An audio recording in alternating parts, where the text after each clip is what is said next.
Hello friends, good morning to all of you. आज Hindi medium का 29वां class है और आज हम लोग पढ़ने वाले हैं विद्युत बल रेखा के बारे में। ओके, तो सबसे पहले हम लोग लिखते हैं कि ये हमारा हिंदी मीडियम का क्लास है और क्लास कितना है जी? 29। ओके, तो आज हम बात करेंगे विद्युत क्षेत्र रेखाओं के बारे में या विद्युत बल रेखाओं के बारे में। ये टर्म पहले भी बताया जा चुका है। विद्युत क्षेत्र पढ़ाते समय हमने बताया था कि एक पद आएगा जहां पर विद्युत बल रेखा के बारे में हमको चर्चा करना है। तो हेडिंग दिया जाए विद्युत बल रेखाएं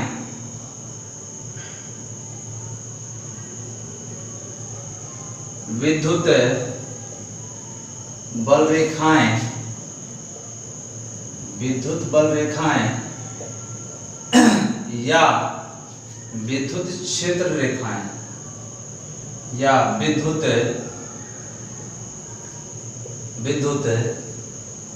क्षेत्र रेखाएं। ओके, ये हमारा हेडिंग है। इसको इंग्लिश में क्या बोलेंगे? इसको बोलेंगे इलेक्ट्रिक, ऐसे लिखते हैं,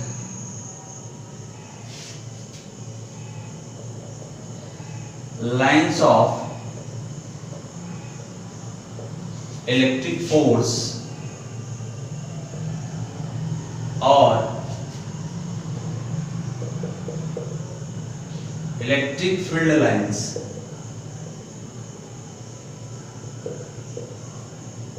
इलेक्ट्रिक फील्ड लाइन्स तो आप कुछ भी बोल सकते हैं। आप लाइन्स ऑफ इलेक्ट्रिक फोर्स बोलिए, विद्युत बल रेखाएं बोलिए, और मतलब या इलेक्ट्रिक फील्ड लाइन्स, विद्युत क्षेत्र रेखाएं, दोनों पद में हम लोग बात करेंगे।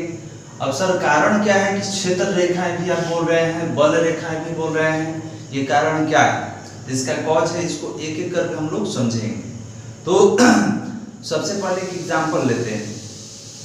एग्जाम्पल पहले भी ये आ चुका है। हमने बोला कि एक आवेश लिया जाए, कोई भी आवेश, और ये आवेश क्या करता है कि अपने चारों तरफ एक क्षेत्र बनाता है जिसका नाम होता है विद्युत क्षेत्र। पहले भी बात हो चुका है कि सर ये जो आवेश है अपने चारों तरफ एक क्षेत्र का निर्माण करेगा जिसका नाम है विद्युतीय क्षेत्र या विद्युत क्षेत्र। क्लियर है? आपके बोर्ड के एग्जाम में हमेशा ये क्वेश्चन पूछता है कि एक स्थिर आवेश उत्पन्न करता है कौन सा क्षेत्र? तो विद्युतीय क्षेत्र। तो आपने बोला कि सर ये आवेश अपने चारों तरफ एक क्षेत्र बनाया जिसको हमने विद्युतीय क्षेत्र कहा। तो अब ये क्षेत्र कैसे मालूम चलेगा कि इतना ही दूर विद्युतीय क्षेत्र है? तो हमने बोला कि क्षेत्र को चेक करने के लिए एक परीक्षण आवेश लिया जाता है जिसको टेस्टिंग चार्ज कहते हैं। हम क्या करते हैं कि इस क्षेत्र के अगल बगल इस क्षेत्र में रखकर परीक्षण आवेश पर देखते हैं कि उस पर बल लगता है कि नहीं, हमारा परीक्षण आवेश बल का अनुभव करता है कि नहीं। तो हमने एक परीक्षण आवेश यहाँ रखा जिसको Q0 से डिनोट करेंगे, स्मॉल Q0। फिर हमने यहाँ रखा, फिर हमने यहाँ रखा, फिर हमने यहाँ रखा। ठीक है, तो जैसे ही इस क्षेत्र के बाहर रखा जाता है तो देखा गया कि जो परीक्षण आवेश है किसी भी प्रकार का बल का अनुभव नहीं कर पाता है, और जैसे ही इसके क्षेत्र के अंतर्गत इसको रखा जाता है तो ये आवेश जो है ये अनुभव करता है बल का। इसको लगता है कि हमारे ऊपर कोई बल लगा रहा है और हमको खींच रहा है। तो देखिए, दो तरह का बल हो सकता है, खिंचाव का भी बल हो सकता है और धक्का देने वाला जिसको प्रतिकर्षण का बल कहते हैं। तो डिपेंड करता है कि अगर E प्लस है, E भी प्लस है, तो जाहिर सी बात है जो क्षेत्र है ये क्या करेगा? इसको धक्का देके बाहर कर देगा क्योंकि समान प्रकार का आवेश है। लेकिन अगर एक प्लस एक माइनस रहेगा तो क्या करेगा? अपनी ओर आकर्षित कर लेगा, मतलब बल लगाएगा। वो बल आकर्षण का भी हो सकता है, वो बल प्रतिकर्षण का भी हो सकता है।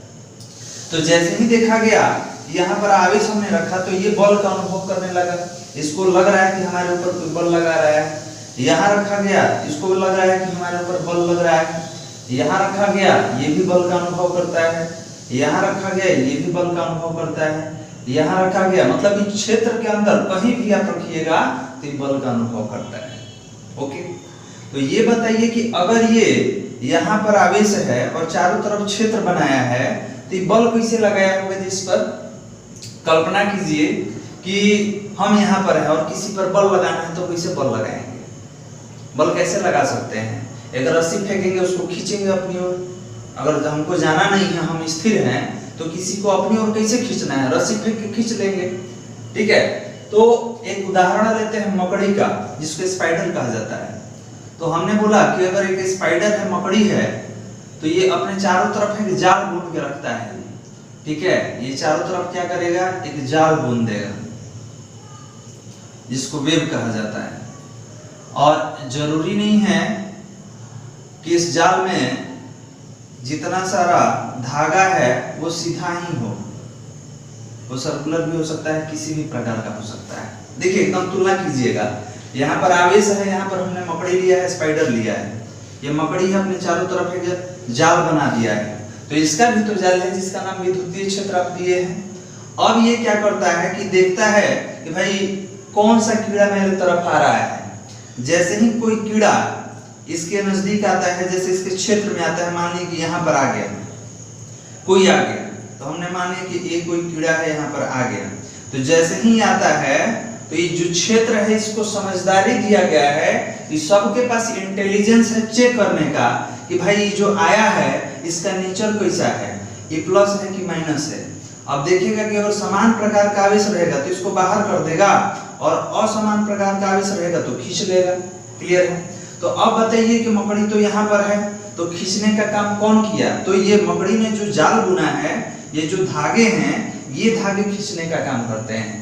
तो मकड़ी वाला जाल तो दिखाई देता है, लेकिन ये जो है आवेश अपने चारों तरफ जो विद्युतीय क्षेत्र बनाया है, तो विद्युतीय क्षेत्र में चारों तरफ जो फैले होते हैं उसको विद्युतीय बल रेखा कहते हैं। ये आपको दिखाई नहीं देगा। क्लियर है? ये दिखाई देता नहीं है, क्योंकि इस क्षेत्र को आप अनुभव कर सकते हैं, और वो अनुभव कौन करेगा? कोई आवेश अनुभव करेगा, कोई आदमी अनुभव नहीं कर सकता है।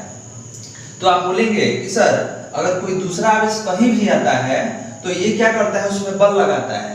तो बल लगाने के लिए कुछ ना कुछ तो करता होगा, क्योंकि ये तो स्थिर है।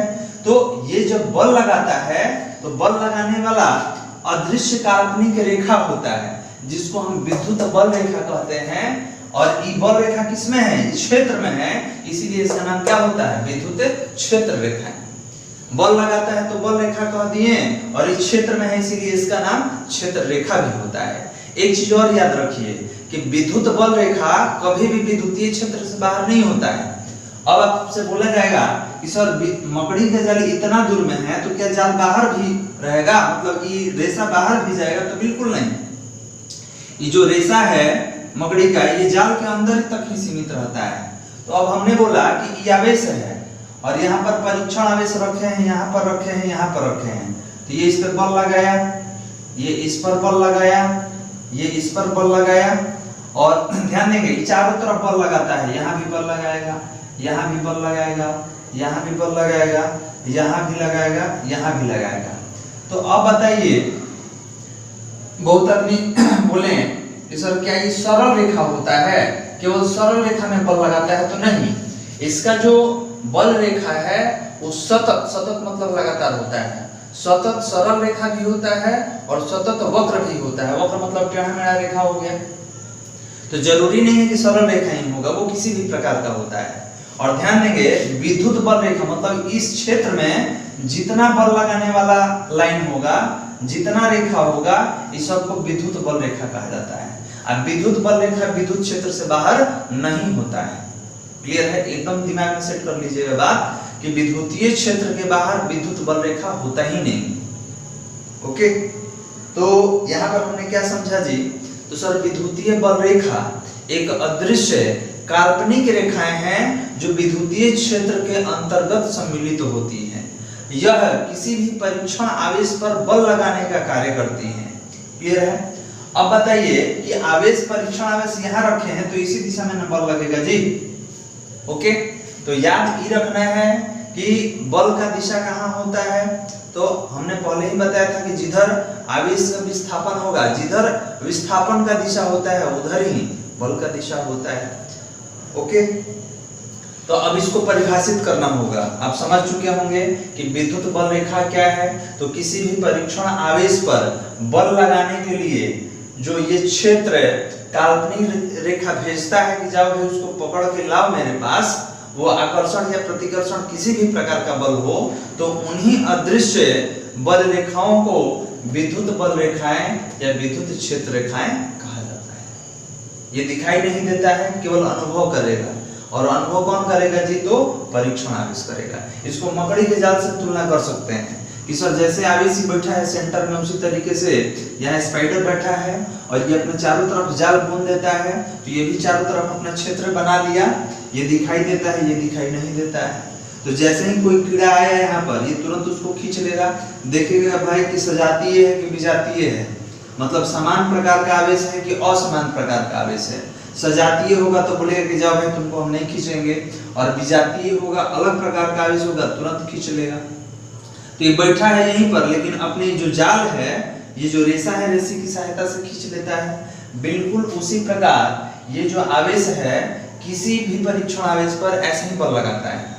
यहाँ बैठा है और देखा कि परीक्षण आवेश वहां पर है, तो अपना बल रेखा यहाँ से फेंका और बल रेखा जाते जाते चेक किया कि भाई सजातीय है कि विजातीय है। सजातीय है तो आप बाहर चले जाइए, विजातीय है तो नजदीक आ जाइए। ओके, तो ये है विद्युत क्षेत्र रेखाएं और विद्युत बल रेखाएं। अब आगे इसको परिभाषित हम करेंगे। ओके,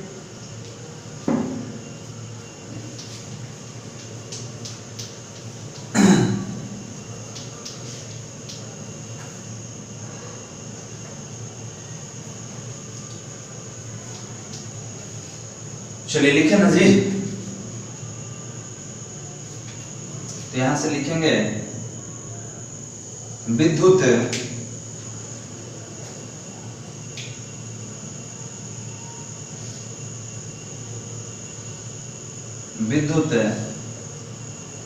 बल रेखाएं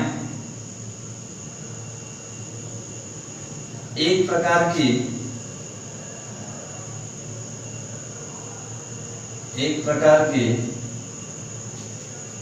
काल्पनिक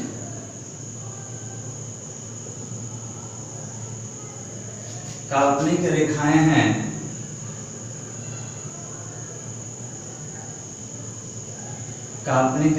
हैं जो विद्युतीय क्षेत्र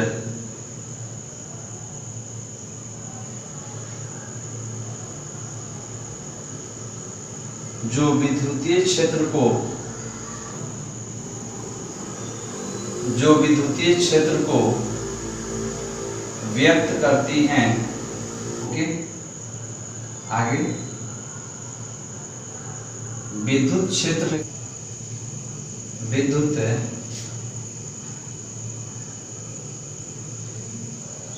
रेखाएं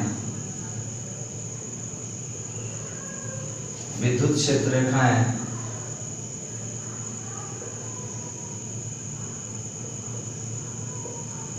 विद्युत क्षेत्र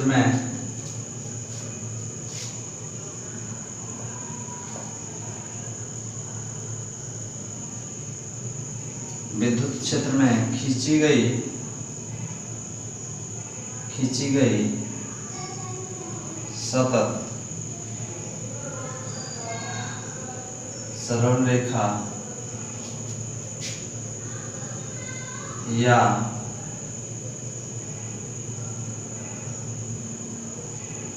वक्र रेखा है जो परीक्षण आवेश पर लगने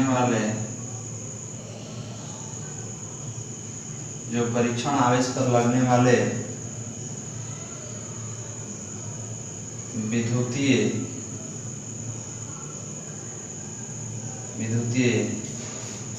तीव्रता की दिशा को निरूपित करता है।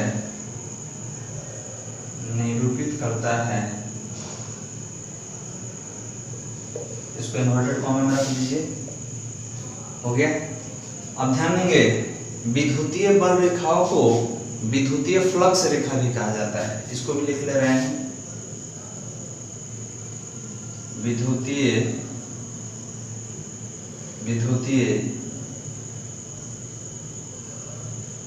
बल रेखाओं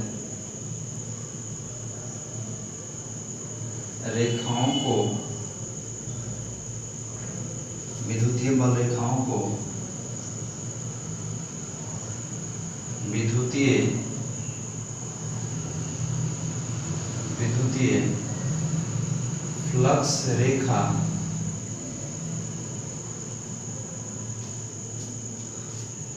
विद्युतीय फ्लक्स रेखा भी कहा जाता है। अब देखिए, विद्युतीय फ्लक्स के बारे में आगे पढ़ना है। यहाँ पर केवल ये जानिए कि विद्युतीय बल रेखाओं को विद्युतीय फ्लक्स रेखाएं, इसको रेखाएं कर लेते हैं, विद्युतीय फ्लक्स रेखाएं भी कहा जाता है। ओके, तो इसका अगर डायग्राम बनाना हो कैसे बनेंगे बालक? तो हमने बोला कि ये कोई स्थिर आवेश है जो अपने चारों तरफ एक क्षेत्र का निर्माण किया। ओके, और हमने क्या देखा कि ये जितना भी परीक्षण आवेश है, यहाँ पर हो, यहाँ पर हो, यहाँ पर हो, यहाँ पर हो, जहाँ पर हो, ये उस पर बल आरोपित करता है। ये ऐसे बल आरोपित किया, ये ऐसे बल आरोपित किया, ये इधर बल आरोपित किया, ऐसे बल आरोपित किया। अगर यहाँ पर रहेगा, यहाँ पर रहेगा परीक्षण आवेश, यहाँ पर रहेगा, कहीं भी रहे, तो इसको पढ़ते हैं। क्या कह रहा है कि विद्युत बल रेखाएं एक प्रकार की काल्पनिक रेखाएं हैं। पहले ही बता चुके हैं कि काल्पनिक है भाई, दिखाई नहीं देगा, हम लोग कल्पना केवल करते हैं, जो विद्युतीय क्षेत्र को व्यक्त करती है। बताइए कि जितना दूर में ई लाइन रहेगा उतना ही क्षेत्र को आप विद्युतीय क्षेत्र कहेंगे, इससे ज्यादा को नहीं। विद्युतीय क्षेत्र रेखाएं विद्युतीय क्षेत्र में खींची गई सतत सरल रेखा या वक्र रेखा है। जरूरी नहीं है कि सीधा सीधा होगा, ये ऐसे भी हो सकता है, ये ऐसे भी हो सकता है, ऐसे भी हो सकता है, और ऐसे भी हो सकता है। तो जरूरी नहीं है कि वो सरल रेखा ही हो, वक्र रेखा भी हो सकता है। तो वही कह रहे, सरल रेखा या वक्र रेखा है जो परीक्षण आवेश पर लगने वाले विद्युतीय तीव्रता की दिशा को निरूपित करता है। तो परीक्षण आवेश कौन हो गया जी? ये, और इस पे बल लगाया है, तो बल कैसे मालूम चलेगा? ई लाइन से मालूम चलेगा कि भाई इस पर बल लगा। अगर ये वक्र रेखा लेते हैं यहाँ से यहाँ तक, तो यहाँ पे हमने देखा कि सर वक्र रेखा यहाँ पर गया, तो मालूम चला कि ये जो कैपिटल क्यू है ये इस पर बल लगाया है। क्लियर है? तो विद्युतीय तीव्रता हम लोग पढ़ चुके हैं, उसमें क्या था कि किसी भी परीक्षण आवेश पर जो बल आरोपित होता है उसको हम लोग विद्युतीय क्षेत्र की तीव्रता कहते हैं। तो ये एरो, ये विद्युतीय बल रेखा क्या बताता है? तो विद्युतीय बल रेखा विद्युतीय तीव्रता की दिशा को निरूपित करता है कि बल लग किस दिशा में रहा है। ओके, तो ये है हमारा परिभाषा। आप डायग्राम बना सकते हैं इसको। और एक चीज और, इसको थोड़ा बेहतर कर दे रहे हैं जी,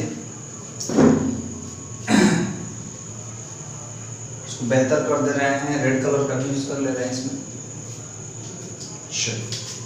देखिए हो गया। पहले सरल रेखा ले लिया जाए और इसके बाद वक्र रेखा। वक्र मतलब टेढ़ा मेढ़ा होता है ना जी।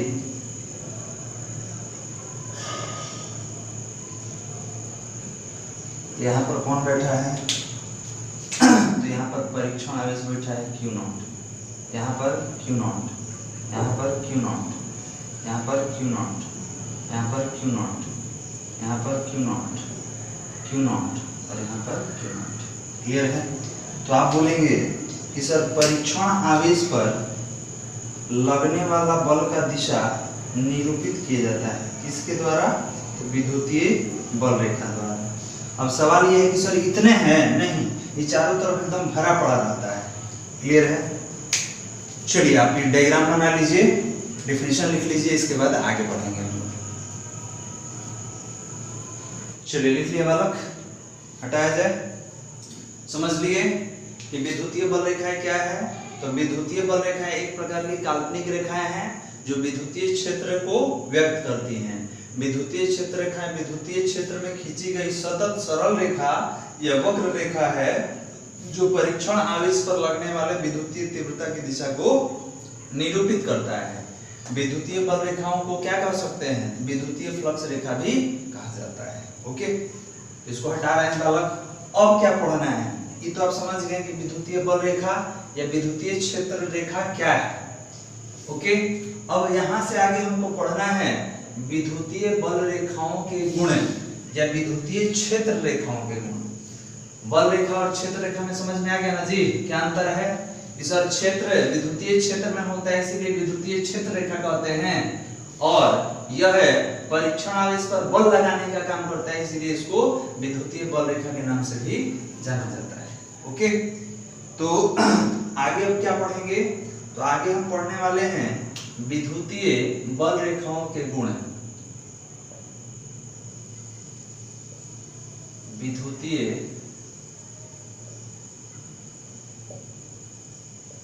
बल रेखाओं के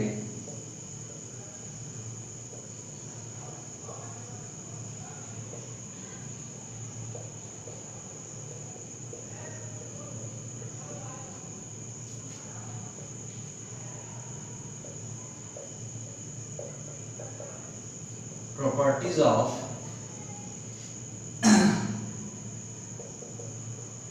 lines of electric force।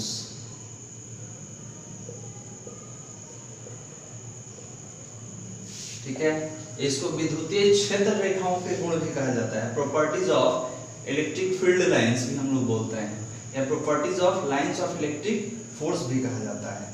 तो विद्युतीय बल रेखाओं के गुणों को लिखा जाए तो सबसे पहले एक नंबर से स्टार्ट करते हैं। एक नंबर क्या कहता है जी? तो एक नंबर विद्युतीय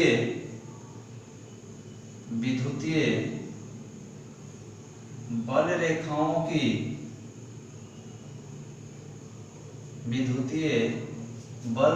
की दिशा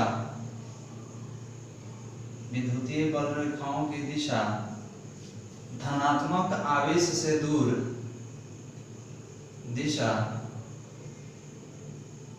धनात्मक आवेश से दूर तथा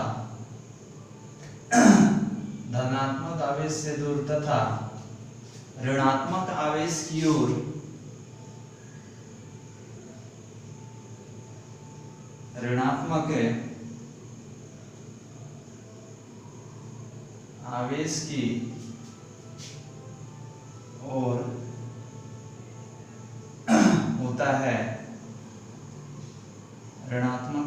ओर होता है। इसका अर्थ क्या है जी? तो इसका अर्थ ये है कि अगर ये मेरा कोई धन आवेश है, पॉजिटिव चार्ज है, तो यहाँ से विद्युतीय बल रेखा बाहर की ओर निकलता है, मतलब दूर जाता है। ध्यान दीजिएगा,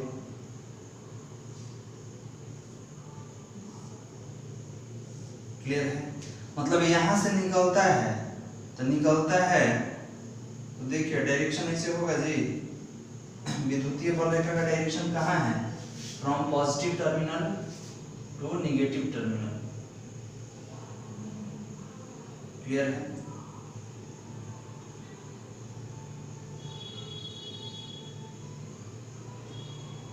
हो गया ना जी? तो धन आवेश से देखिए तो सब में धन आवेश से दूर जा रहा है। ये जितना हम लोग बनाए हैं सब में क्या है? विद्युतीय बल रेखा का दिशा कहाँ है? धन आवेश से दूर। और कहाँ है जी? तो ऋण आवेश की ओर। यहाँ पे रेड पेन से हम यहाँ पे टिक लगा दे रहे हैं। तो धनात्मक आवेश से दूर होता है तथा ऋणात्मक आवेश की ओर होता है। तो इसका दूसरा डायग्राम बनाया जाए जी। दूसरा डायग्राम में हमने बोला कि अगर ऋण आवेश है तो ऋण आवेश है तो इसकी ओर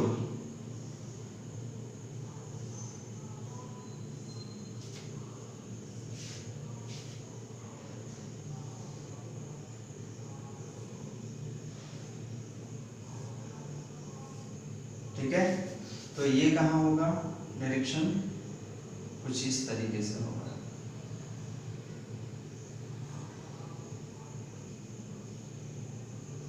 हो गया। अब देखिए जितना बल रेखा है सबका डायरेक्शन कहाँ है, तो टुवर्ड्स नेगेटिव चार्ज। ओके, तो यहाँ पर ये बताइए कोई चीज आवेश धन कब होता है, जब आवेश का वैल्यू 0 से बड़ा रहेगा तब ना धन कहिएगा जी। और इसको ऋण कब कहेंगे, तो जब आवेश का वैल्यू 0 से भी छोटा हो जाता है तो क्या बोलते हैं, ऋण बोलते हैं। तो याद रखना है कि विद्युतीय बल रेखा एकदम ऑब्जेक्टिव में पूछा जाता है आपके एग्जाम में कि विद्युतीय बल रेखा का दिशा बताइए, तो आप बोलेंगे प्लस से माइनस की ओर। यहाँ से निकलेगा माइनस की ओर जाएगा, यहाँ से निकलेगा माइनस की ओर जाएगा। क्लियर है। तो याद रखना है कि the direction of electric field lines और electric forces, electric lines of forces from positive terminal to negative terminal, positive से कहाँ होगा, नेगेटिव की ओर होगा। ओके, ये लिख के डायग्राम बनाइए, इसके बाद अगले पॉइंट में आएंगे। चलिए लिखिए बालक, हो गया। तो पहला पॉइंट क्या देखें कि जब विद्युतीय बल रेखाओं की दिशा धनात्मक आवेश से दूर तथा ऋणात्मक आवेश की ओर होता है, मतलब अगर प्लस लीजिएगा तो यहाँ से विद्युतीय बल रेखा निकलेगा, अगर माइनस लीजिएगा तो इसकी ओर जाएगा, अंदर की ओर जाएगा। यहाँ पर डायरेक्शन इनवर्ड होता है, यहाँ पर डायरेक्शन आउटवर्ड होता है। बाहर की ओर ऋणात्मक आवेश रहेगा तो अंदर की ओर। याद रहेगा, यह आपके एग्जाम में ऑब्जेक्टिव में मैक्सिमम टाइम्स पूछा जाता है। चलिए अब दूसरे पॉइंट पे आते हैं। सेकेंड पॉइंट, तो ये बताइए कि असमान प्रकार के आवेशों के बीच आकर्षण होगा या प्रतिकर्षण होगा। तो हम लोग पढ़ चुके हैं कि सर असमान आवेश जिसको विजातीय आवेश कहा जाता है, इनके बीच क्या होता है, असमान आवेशों के बीच आकर्षण और समान आवेशों के बीच प्रतिकर्षण। यहाँ पर 2 नंबर पॉइंट में लिखेंगे कि दो समान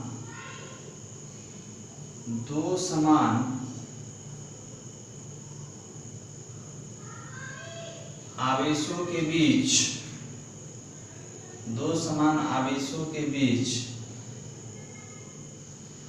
विद्युतीय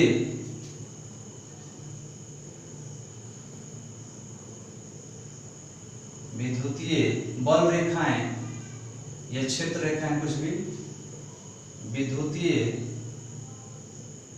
बल रेखाएं आकर्षण को दो असमान आवेशों के बीच, यहाँ पर क्या लिखना था जी, दो असमान ना, दो असमान आवेशों के बीच विद्युतीय बल रेखाएं आकर्षण को व्यक्त करती हैं।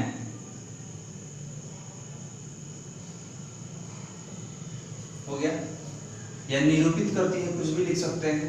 अब है इसका डायग्राम। हमने बोला कि प्लस आवेश हो गया और एक माइनस आवेश हो गया। तो अब बताइए कि प्लस और माइनस के बीच क्या होगा, आकर्षण होगा। तो आप क्या बोले कि विद्युतीय बल रेखा का दिशा कहाँ से कहाँ होता है, तो प्लस से माइनस की ओर मान गए, लिख भी लिए। इधर प्लस से चलेगा और माइनस पर जाएगा। देखिए तो बना रहे हैं डायग्राम।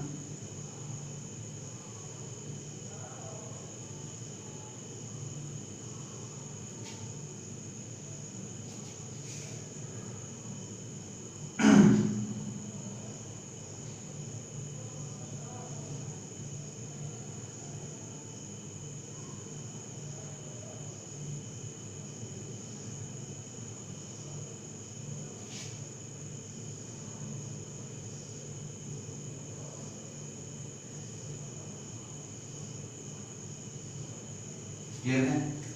तो यहाँ पे थोड़ा डायरेक्शन लेते हैं कि सर प्लस से माइनस की ओर। देखिए तो प्लस से माइनस की ओर हो रहा है।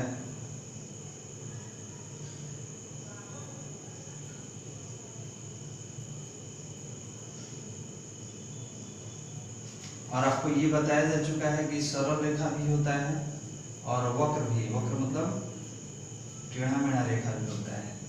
अब यहाँ देखकर आप ही बताएं कि इनके बीच आकर्षण है कि प्रतिकर्षण है। तो ये किसको व्यक्त करेगा जी? आकर्षण को व्यक्त करता है। और विद्युतीय बल रेखा देखिए यहाँ पे ये क्या होगा कि यहाँ से निकलेगा ऐसे जाएगा, यहाँ से निकलेगा ऐसे जाएगा, यहाँ से निकलेगा ऐसे जाएगा। तब पूरा चेन हमको नहीं बनाना है, हमको केवल समझना है कि असमान प्रकार के आवेशों के बीच क्या होगा? आकर्षण होगा।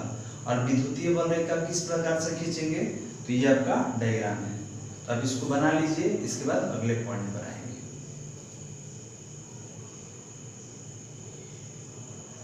चलिए लिखिए बालक, हटाया जाए। अब ये बताइए कि असमान आवेश में क्या दिखाई दिया? तो आकर्षण दिखाई दिया। अगर समान आवेश कर दिया जाए तब क्या होगा जी? अगर समान प्रकार का आवेश कर दिया जाए, जिसको सजातीय आवेश कहा जाता है, तो सजातीय आवेश में क्या होता है? प्रतिकर्षण होता है। तो 3 नंबर पॉइंट में हम क्या लिखेंगे कि दो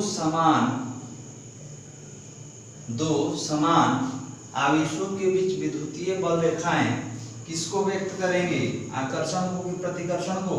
तो प्रतिकर्षण को।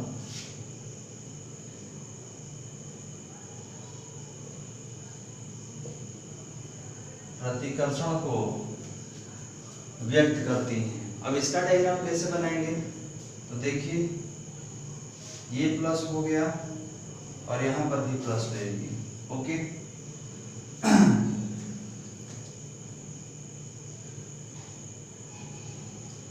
अब यहाँ पर हमको ये देखना है कि सर विद्युतीय बल रेखा कहाँ से निकलेगा? तो अभी तो पढ़े हैं कि प्लस से निकलता है, तो यहाँ भी विद्युतीय बल रेखा निकलेगा। देखिए इसका डायग्राम खींच रहे हैं।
हो गया।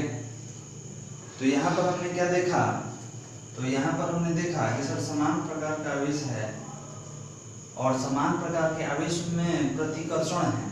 प्रतिकर्षण मतलब देखिए यहाँ से ये बल रेखा चला और यहाँ से ये बल रेखा चला, तो ये चाहता था मिलना, लेकिन जब समान प्रकार का आवेश होगा तो क्या होगा? एक दूसरे के नजदीक आएगा, लेकिन ये प्रतिकर्षित होगा। तो ये आया और ये ऊपर चला गया, ये भी आया, देखा कि भाई प्लस वाला है तो ये भी ऊपर चला गया। तो इस प्रकार से जितने बल रेखाएं हैं सब एक दूसरे को प्रतिकर्षित करने का काम करती हैं। सारा क्या करेगा? प्रतिकर्षित कर लेगा। ओके, और ये डायरेक्शन कुछ इस तरीके से रहेगा बालक।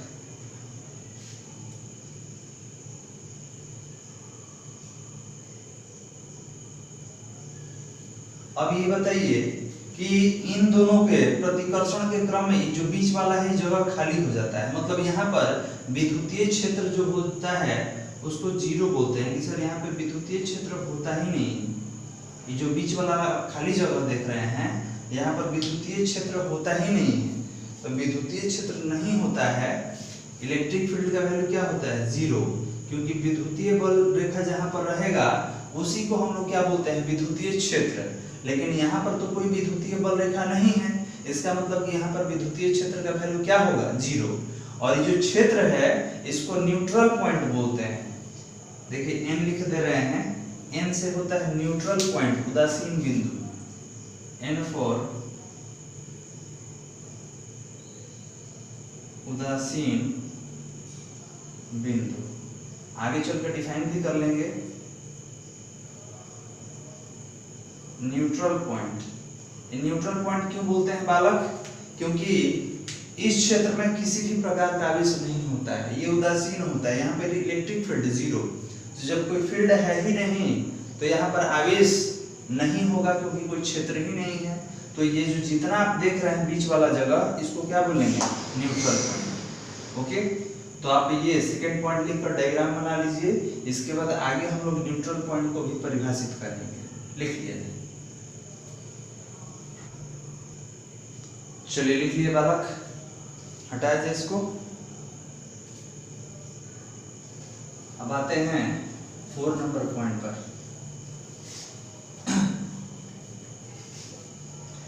4 नंबर पॉइंट से पहले आप इसको उदासीन बिंदु को परिभाषित भी कर सकते हैं। एक नोट लिखेंगे और नोट लेकर इसको परिभाषित कर लेंगे। आप नोट लिखकर परिभाषित कर सकते हैं उदासीन बिंदु को। क्या लिखेंगे, तो लिखेंगे जिस बिंदु पर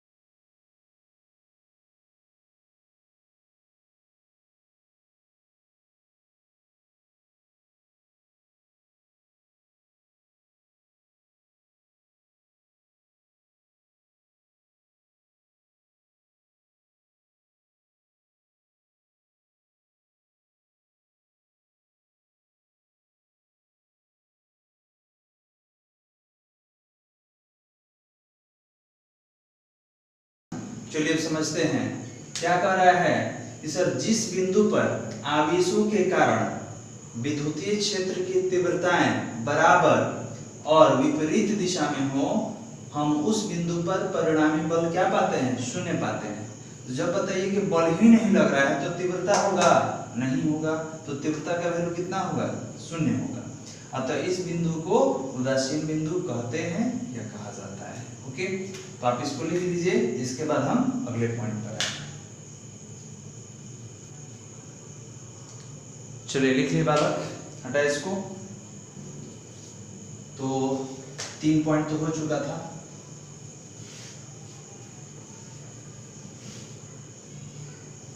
चौथा पॉइंट पे हमको लिखना है। 4 नंबर पॉइंट में आते हैं।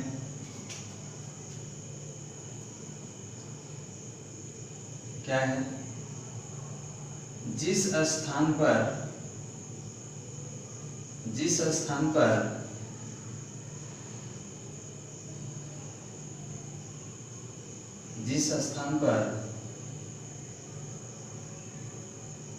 विद्युतीय बल रेखाएं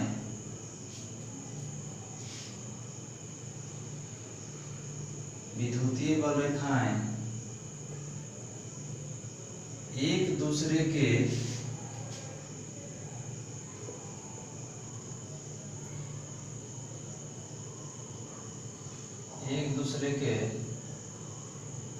नजदीक होती हैं, वहां प्रबल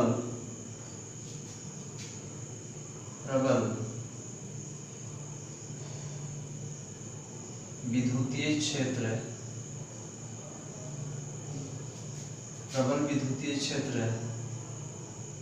बनता है, एवं जहां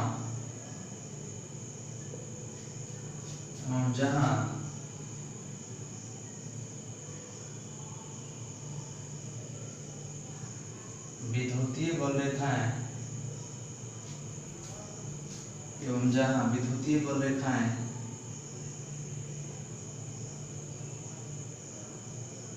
एक दूसरे से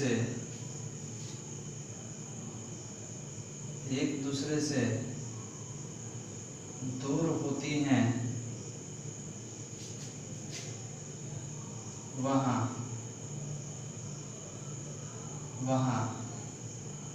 दुर्बल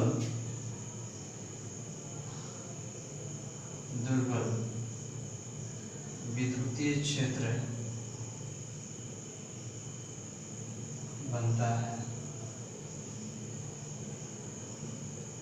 ओके, पहले पढ़ लेते हैं क्या लिखा है कि जिस स्थान पर विद्युतीय बल रेखाएं एक दूसरे के नजदीक होती हैं वहां प्रबल विद्युतीय क्षेत्र बनता है, एवं जहां विद्युतीय बल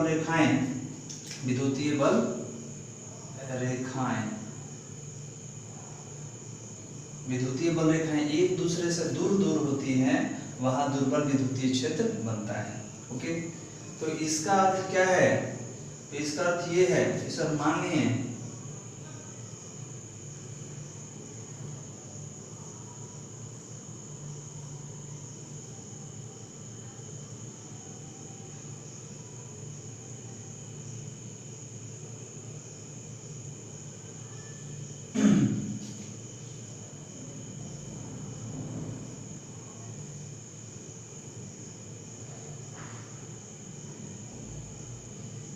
बताइए कि दोनों डायग्राम में कहां पर विद्युतीय बल रेखाएं एक दूसरे के नजदीक हैं?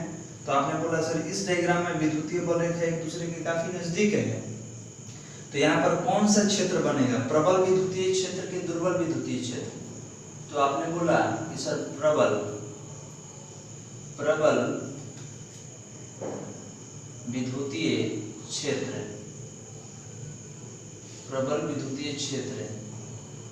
स्ट्रॉन्ग इलेक्ट्रिक फील्ड, ठीक है। और इसको क्या बोलेंगे जी? तो इसको बोलेंगे जर दुर्बल मतलब कमजोर, दुर्बल विद्युतीय क्षेत्र। इसको शॉर्ट में क्या बोलेंगे? वीक इलेक्ट्रिक फील्ड, ठीक है। तो हमने क्या देखा कि सर जहां पर विद्युतीय बल रेखाओं का संख्या अधिक रहेगा, जहां पर विद्युतीय बल रेखा संख्या एक दूसरे के काफी नजदीक रहेंगी, वहां पर कौन सा क्षेत्र बनेगा? तो वहां पर प्रबल विद्युतीय क्षेत्र का निर्माण होगा। क्लियर है? और जहां पर विद्युतीय बल रेखाएं एक दूसरे से दूर होती हैं वहां पर कौन सा क्षेत्र बनेगा जी? दुर्बल विद्युतीय क्षेत्र। ओके, तो ये तो एक डायग्राम हो गया। एक और डायग्राम से समझेंगे और आपसे पूछेंगे कि कहां पर प्रबल विद्युतीय क्षेत्र होगा, कहां पर दुर्बल विद्युतीय क्षेत्र होगा। इसको क्या बोलेंगे? स्ट्रॉन्ग इलेक्ट्रिक फील्ड प्रबल विद्युतीय क्षेत्र, और ये है वीक इलेक्ट्रिक फील्ड दुर्बल विद्युतीय क्षेत्र। लिख लिया जाए, इसके बाद एक और एग्जांपल समझेंगे। चलिए लिख लिए बालक, हटाया जाए। अब एक डायग्राम बना रहे हैं और आपसे पूछेंगे कि बताइए कहां पर प्रबल विद्युतीय क्षेत्र बनेगा और कहां पर दुर्बल विद्युतीय क्षेत्र बनेगा, आपको बताना होगा।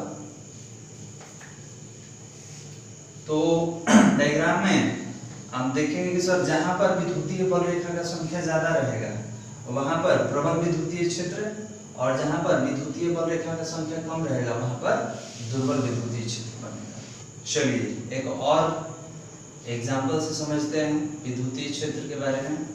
तो एक डायग्राम बनाते हैं, आपको बताना होगा इस डायग्राम में कहां पर प्रबल विद्युतीय क्षेत्र होगा और कहां पर दुर्बल विद्युतीय क्षेत्र होगा। तो हमने बोला कि कोई एरिया है और इस एरिया से विद्युतीय बल रेखा को पास कराया गया है। ओके, तो ऐसे ले लेते हैं, इसको यहाँ पे बना लेते हैं।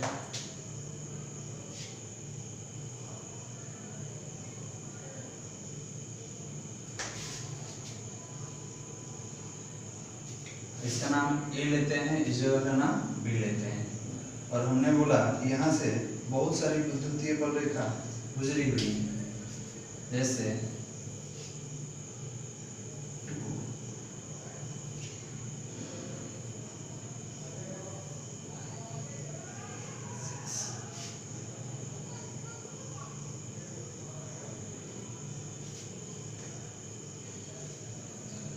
अब ये बताइए कि हमारे पास दो सरफेस है, सरफेस ए और सरफेस बी। तो आपने बोला कि सर ई सरफेस ए हो गया और इस सरफेस ए से कितना विद्युतीय बल लिखा गया है, 1 2 3 4 5 6 और एक दूसरा सरफेस यहाँ पर है, सरफेस मतलब सतह बोल सकते हैं, एक दूसरा सतह है इसका नाम बी है और इस सरफेस से कितना विद्युतीय बल लिखा गया है, 1 2 3 4 सॉरी ये नहीं है, 1 2 3 4। तो यहाँ से 4 विद्युतीय बल रेखा गुजरा है और यहाँ से 6 विद्युतीय बल रेखा गुजरा है। तो अब बताइए कि कहाँ पर प्रबल विद्युतीय क्षेत्र बनेगा, कहाँ पर दुर्बल विद्युतीय क्षेत्र बनेगा। तो हम क्या पढ़े हैं कि जहाँ पर विद्युतीय बल रेखाओं का संख्या ज्यादा वहाँ पर प्रबल और जहाँ पर विद्युतीय बल रेखाओं का संख्या कम वहाँ पर दुर्बल विद्युतीय क्षेत्र। तो आप बोलेंगे कि सर यहाँ पर प्रबल क्षेत्र बनेगा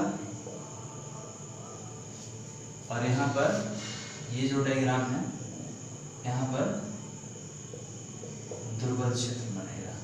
ओके, ये दुर्बल क्षेत्र हो गया और ये प्रबल क्षेत्र हो गया। प्रबल मतलब क्या होता है, मजबूत होता है।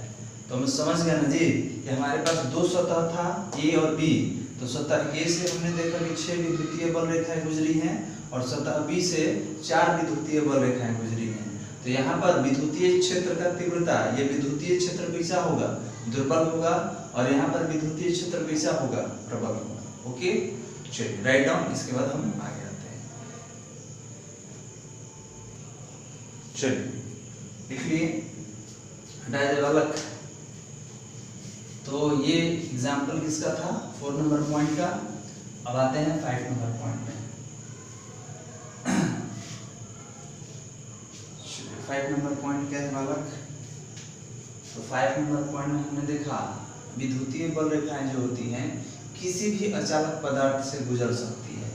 कारण कि आवेश रहेगा तब ना उसको क्या करेगा, डिफ्लेक्ट करेगा। जैसे देखिए मान लीजिए कि प्लस है और यहाँ भी प्लस है या माइनस है, कुछ भी है। तो अब बताइए कि यहाँ से विद्युतीय बल रेखा गया, देखा कि भाई प्लस है तो ये इधर चला गया, यहाँ से गया देखा कि प्लस है तो इधर चला गया। अगर माइनस रहेगा तो देख के प्रतिकर्षित होगा, ठीक है। तो हमने देखा कि सर ये प्लस देखा तो इधर चला गया, फिर हमने माना कि अगर ये माइनस है और देख लिए कि माइनस है तो देख के इधर चला गया, इधर चला गया। लेकिन अगर कोई आवेश नहीं रहेगा तो क्या करेगा, ये इसको पार कर जाएगा, देखेगा कोई आवेश नहीं है तो इसको पार कर जाएगा। तो यही कह रहा है कि विद्युतीय बल रेखाएं किसी भी आचालक से होकर गुजर सकती हैं। इसको लिख लिया जाए तो हम लिखेंगे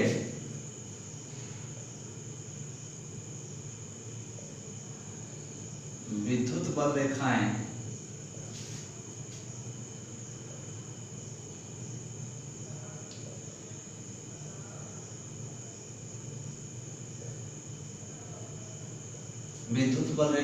किसी भी अचालक पदार्थ से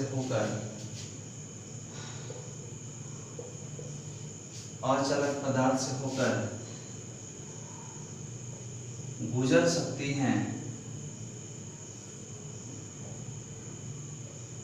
क्यों? क्योंकि उनको आकर्षित और प्रतिकर्षित करने वाला कोई होता ही नहीं है। क्लियर है। चलिए 6 नंबर में क्या है कि विद्युतीय बल रेखाएं बंद लूप का निर्माण नहीं करती हैं। विद्युतीय, देखिए हम कहीं विद्युत लिखे हैं कहीं विद्युतीय, इसलिए लिखे हैं कि आप सारा चीज समझें। तो विद्युतीय भी बोल सकते हैं, विद्युत भी बोल सकते हैं। तो विद्युतीय बल रेखाएं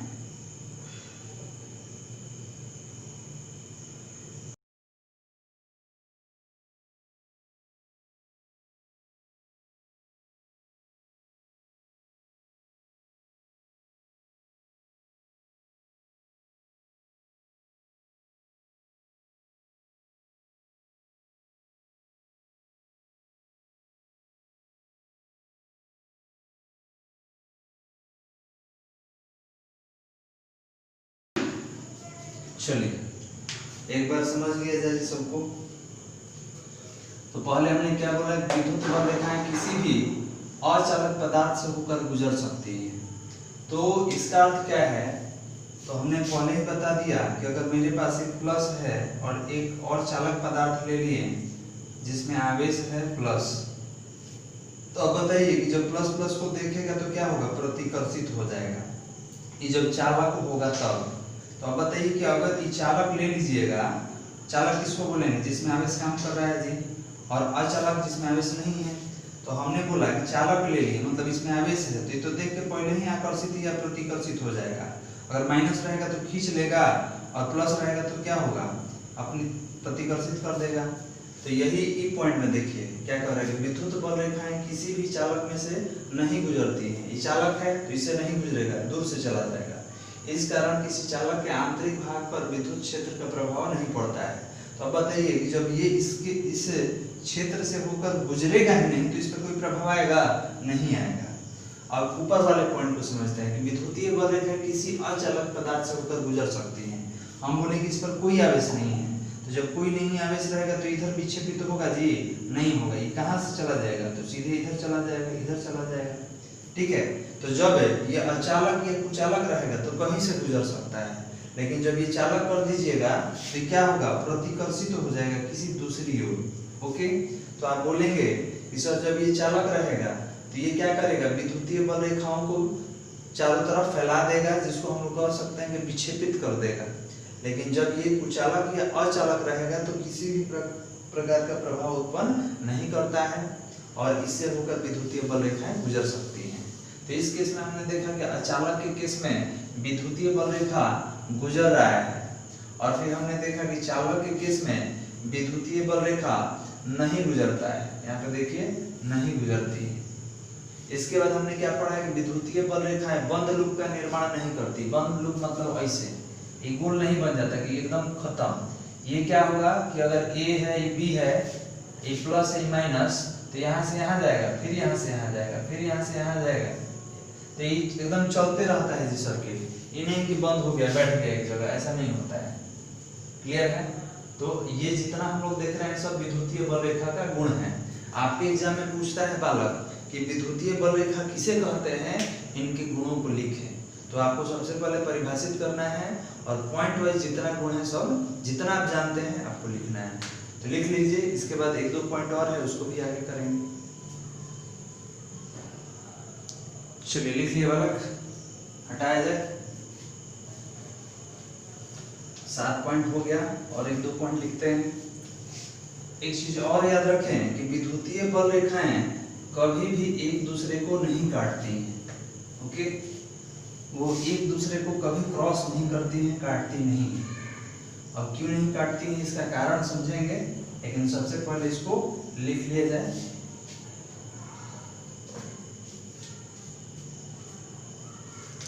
सात नंबर पर है ना जी, 8 नंबर में लेते हैं।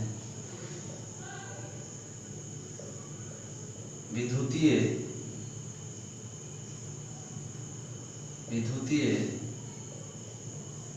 बल रेखाएं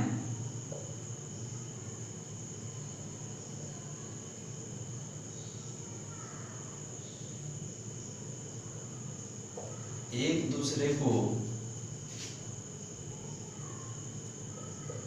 दूसरे को किसी भी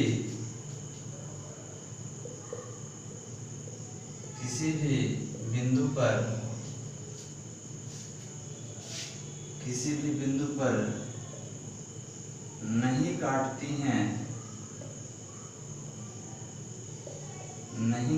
हैं। अब देखिए, आपको 2 लाइन दिया गया। हमने बोला कि एक विद्युतीय बल रेखा ए है और एक विद्युतीय बल रेखा बी है।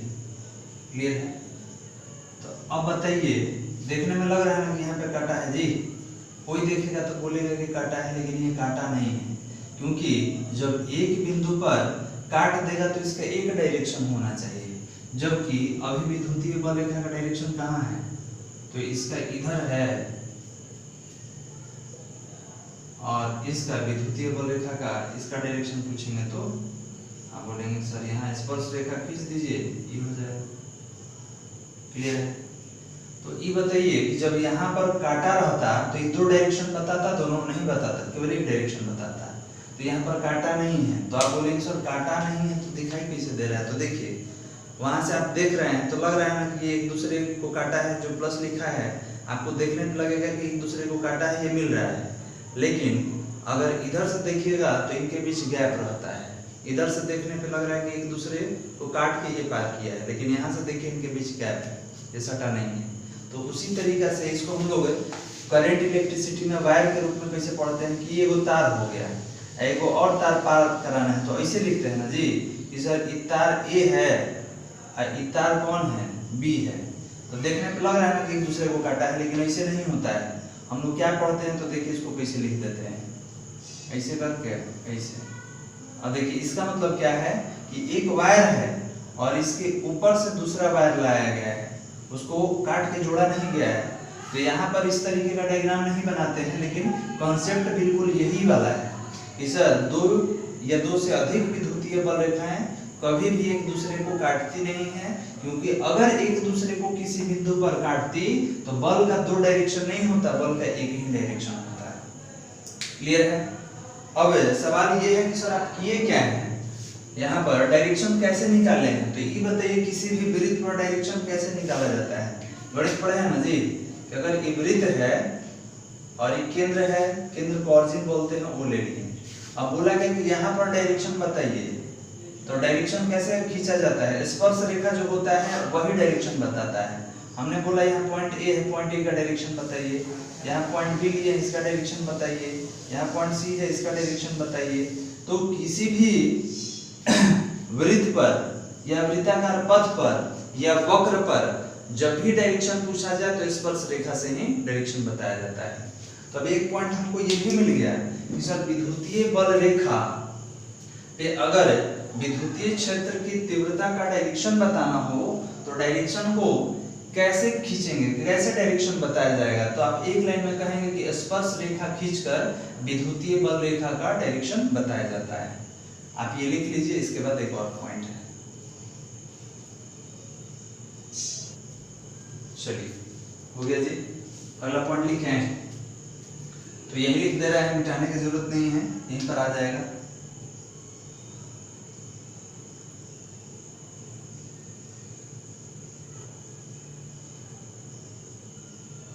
विद्युत बल रेखा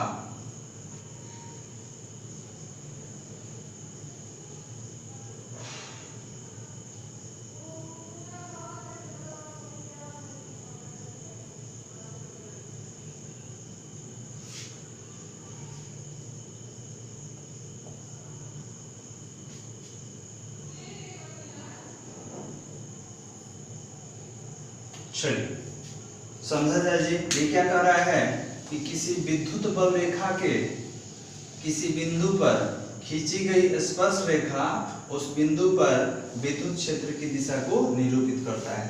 अब इसमें डायग्राम अलग से नहीं बनाना है, हमारे पास ऑलरेडी डायग्राम है ये वाला।